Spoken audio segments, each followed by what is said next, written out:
저희 부부 생활비에 병원비와 아이들에게 줄 돈까지 돈이 정말 많이 부족하다 생각하는데 남편 카시트, 유모차별 두려움이 대견하기에 제가 사자 하지 않았던 모델로 무덤 사기인데. 그래서 남편이 돈을 저 올려주는 이유를 모르는 사위가 들어가는 상황을 알게 되었고 그 후 남편은 사위가 심각한 사고를 당했음을 알게 되었다. 남편은 심장이 조금씩 생활비 지원하고 있었음대오입니다. 생각보다 얼마 안 되는 돈이었어요. 전 남편이 무슨 돈이 있는데 이렇게 대량으로 돈을 써나가지 싶었죠. 남편 카시트 모델로 받아온 것대로 그게 사실 정말 르포였어요. 그런 무후 생활하기 못할 것이라고 생각했고요. 그래서 남편이 돈을 저 올려주는 이유를 모르는 사위가 들어가는 상황을 알게 되었고 그 후 남편은 사위가 심각한 사고를 당했음을 알게 되었다. 남편은 심장이 조금씩 생활비 지원하고 있었음대오입니다. 하면 친정아버지가 몰래 월급이라도 가져오신 것이 아닐까 생각했고요. 일반적으로 친정아 시키는 몰래 돈을 주건 아닐까 생각했었어입니다. 그래서 남편한테 대놓고 물어보기가 조금 그런 친정아버지가 정말 지읒동을 기반으로 프랜석인다원주 큰 사막할 수밖에 몰래아워 정해진 $5,000 이러마주 빌딩게 넌웨어 든번애니 있은 마이넌 두억 스티펜드 시유. 나터린 오믹과 같은 번강행숙대 너아딘보. 시우스낸드소 엔도반드 건드 스케버시브드 키즈 스테이 분야 덕할수 공세로 더쓱시든 식부호 브락북비약. 엑스브제 시드드 하즌 스백그. 남퍼은 심차어 조겼고. 네따 푸느커즈든 듭은. 제인드 셰우프티베에 디스 부스넌 시푸드 스테이 개인 모빌레스 빡푸드드 키드드 몽디스 비디디. 그래서 남편이 돈을 저 올려주는 이유를 모르는 사위가 들어가는 상황을 알게 되었고 그 후 남편은 사위가 심각한 사고를 당했음을 알게 되었다. 남편은 심장이 조금씩 생활비 지원하고 있었음대오입니다. 튠. FDMDMDNSNS 일어나기 시작한 그 순간부터였어요. 공상원날 밖으로만 돌아다니던 제 자매가 어쩌다 임신했다며 결혼을 해야 한다고 시댁에 폭탄 선언을 했습니다. 시댁은 당연히 화를 내지 않았겠지요. 돈 한 푼도 없어서 우리에게 생활비까지 지원받아 사용하고 있는데 신우 결혼시킬 돈이 어디 있겠어요. 무조건 결혼해야 한다는 말을 하니 시부모는 환장을 피우셨습니다. 이러다가는 결혼해야 된다는데 미쳤다고 생각했어요. 혼자서 임신까지 해서 결혼해야 한다는데 어쩌면 생각들이 부족한 거 아닐까요? 나는 전생에 어떤 죄를 지어서 이런 일을 겪을까요? 그래서 말인데 얘야 너희 아이 물건들 전부 다 사놨을 텐데 그거 하나씩 다 우리 딸한테 주라. 돈도 없는데 무슨 아기 용품을 살 거야. 아이들에게 한 번씩만 줘. 우리가 사준 육가 용품들은 대부분 쌍둥이 전용이라서 따로 떨어져 있는 게 아니라 두 개가 붙어 있는 것들이었어요. 아가씨가 쌍둥이를 임신한 게 아닌데 어떻게 드리겠어요? 또한 우리도 없는 준비를 한 거라 아가씨에게 나눠줄 수는 없어요. 잘 알면서 왜요? 예요. 우리 아이가 아직 태어나지 않았는데도 이것 주세요. 저것 주세요 해서 웃겼어요. 중고 물건이 필요하다고 해도 주느냐 말느냐 하더니 세 가지를 달라고 하니까 정말 이해가 안 가더라고요. 이미 배 2배로 커져서 몸도 힘들고 정신도 힘든데 내가 맡긴 것처럼 이것 주세요, 저것 주세요 하니까 미쳐버릴 것 같았어요. 그리고 신우가 임신을 한 게 얼마나 안답인 상황이었는지요. 우리 신우는 직장이 없는 백수였고 술 마시고 노는데 바쁜 여자였어요. 시부가 될 남자는 동네 고깃집에서 아르바이트하면서 용돈을 벌어다주는 못난이였고 그래서 시어머니는 화가 났지만 남았어요. 그런데 더 황당한 게 남편은 어디서 돈이 샘솟는지 계속 물었더니 신우가 병원비가 없어서 전화하면서 통장에 30만 원을 넣어주라고 했어요. 아이야, 난 진짜 궁금해서 물어보는데 어디서 돈이 나오는지 계속 쓰냐고 미치게 말했어. 아니야. 나 뭐 투자한 거 지는데 수익이 나오니까 끝까지 이어서 그랬어. 무슨 투자를 했는지 알려주라고 하니까. 신부에게도 공유해야 해. 고정 수익이 나오면 다 같이 돈을 벌어. 왜 혼자 알고 다른 사람들과 안 나누냐고. 사람들에게 비밀로 하는데 다른 사람이 알면 수익이 감소하기 때문에 그러는 거야? 어쨌든 어디 가서 아무런 소리도 하지 말고 그냥 모른 척하고 있어. 수상하긴 했지만 일단 남편이 자꾸 어디서 돈을 가져왔는지 모를 돈을 주면서 제가 필요할 때마다 도와준다면 좋긴 좋더라고요. 생활비도 여유롭고 마음의 여유가 생기고 배도 부르니까 너무 고맙네요. 하지만 너무 힘들어서 그냥 하루빨리 출산을 해서 쌍둥이 얼굴을 볼 수 있기를 바라며 하루하루를 보내고 있었어요. 그렇지만 쌍둥이들이 너무 커서 자연분만으로 낳기는 어렵다고 해요. 그리고 아이들의 위치가 애매해서 자연분만할 경우 위험할 수도 있다는 겁니다. 병원에서는 안전하게 아이들이 적당히 컸을 때 예정일보다 조금 이르게 수술을 해 출산하는 것이 좋다고 말을 해주더라고요. 제가 자연분만의 고통을 견딜 자신이 없기도 했고 겁도 많이 나서 수술을 하기로 했고 양성의 수술 날짜를 알려드렸어요. 여금의 아가씨가 아이들을 수술로 낳기로 했다며 수술이 안전하다고 해도 자연분만을 원하신다면 아가씨에게 자연분만을 권유해야죠. 아가씨가 수술을 선택했기 때문에 그대로 하라고 하신 거려. 만약 이해 안도하지 못하신다면 신우 씨에게 그대로 하라고 명령하나. 그렇다고 차별하면 미워할 텐데. 그래서 입이 트이면서 언제 복통으로 수술하라고 명하냐며 불만을 터뜨리셨지만 그때 며느리처럼 여겨질 준비는 하셔야 합니다. 어쩌면 신우 씨에게 수술 날짜를 잡았는지도 알려졌죠. 가서 얘기할 때 친정부모님은 갑자기 기억을 되새겨서 선물이 있다고 했습니다. 예전에 아이를 낳으면 뉘어있던 침대를 요청했던 것이 떠오르자 침대냐 물었습니다. 부모님은 기쁜 목소리로 침대보다 훨씬 더 좋은 거라며 카드를 줬습니다. 아파트 로고가 있어서 깜짝 놀랐는데 이게 뭐예요? 했습니다. 부모님께서는 우리 딸이 오랫동안 고생했기에 라며 눈물을 흘렸습니다. 남편도 놀라며 평생 충성하겠다고 맹세했고 부모님은 서로를 사랑하고 의지하며 평생 함께 사시길 바랐습니다. 출산 후 3주 만에 조리원을 떠나 새 집으로 이사하는 것이 너무 설레어서 남편과 함께 신이 내었습니다. 아이들을 데리고 새 집으로 들어간 경험을 풍부하게 표현했습니다. 어느 순간 신부의 시댁에 도착한 이야기로 전환되며 시댁에 도착했을 때의 상황과 시어머니의 대사를 통해 흥미로운 전개를 보여줍니다.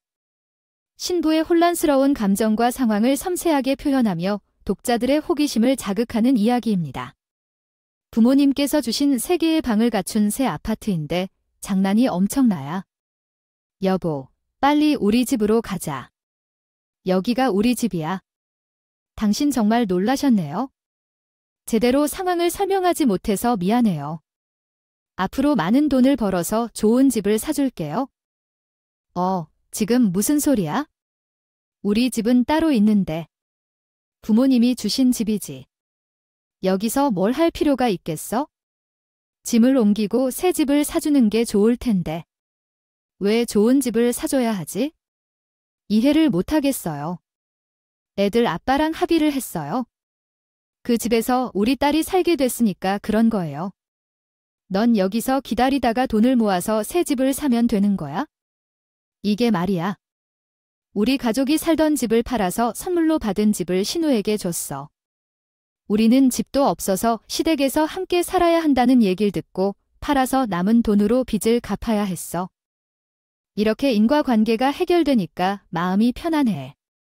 난 머리가 아파서 자리에서 일어날 수가 없어. 남편에게 뒤통수를 맞고 싶어. 아이디어가 너무 황당해서 그런 건가? 남편이 이런 아이디어를 떠올렸을까? 아이가 혼전 임신으로 결혼하게 된 신우는 돈이 없어서 괴로운데 부모님께서 제공해주신 3개의 방을 갖춘 새 아파트를 받았대요. 이렇게 모든 것이 해결되니 마음이 편안해. 신우는 집을 팔아서 돈을 벌었지만 돈은 남았을지라도 부부는 아무런 집도 없어서 시댁에서 함께 살아야 했어요. 지금까지 모든 것이 정리되니 안심할 수 있네요. 이야기를 잘 이해하지 못했을 수도 있습니다만 여기에 한국어 번역을 제시하겠습니다. 그런 게 아니야. 나는 그냥 진심으로 새 집을 사고 싶어서 노력한 거야. 돈을 많이 벌면 더 나은 집을 사서 이사할 거야. 내 집은 있지만 우리 부모님이 주신 집이 있는데 왜 난 당신이 돈 벌어서 새 집을 사기를 기다려야 하는 거야? 이게 어떤 상황이야? 아이고, 둘리가 어떻게 결혼을 하게 됐는데 남자는 변함없이 있고 둘이 어떻게 살지 모르는데 집은 반드시 가져야 마음이 편해.